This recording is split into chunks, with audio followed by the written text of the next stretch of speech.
L'état d'urgence sanitaire est une mesure exceptionnelle pouvant être décidée en Conseil des ministres en cas de catastrophe sanitaire, notamment d'épidémie ou de pandémie mettant en péril la santé de la population. Il s'accompagne d'une brochette de mesures restrictives.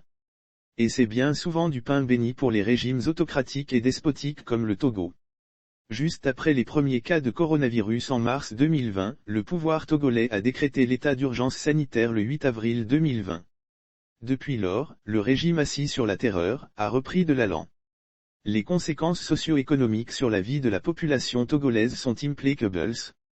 Curieusement, les députés version 20 décembre 2018 sont plus à l'aise dans cette situation.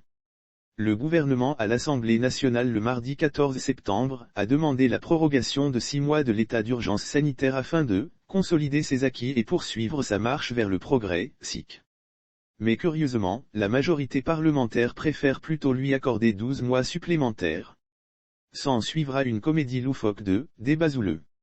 C'est ainsi que les fameux « élus du peuple » sont dans tous les excès contre la population qu'ils sont censés représenter.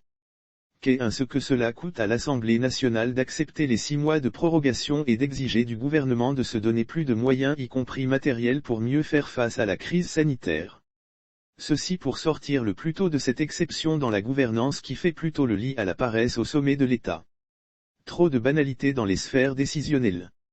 Et cette législature est vraiment le prolongement et l'appendice du gouvernement. Et si on mettait fin à l'existence de cette législature pour réorienter son budget dans les centres des orphelins et personnes vulnérables, Fort Gnassingbé ferait vraiment œuvre utile.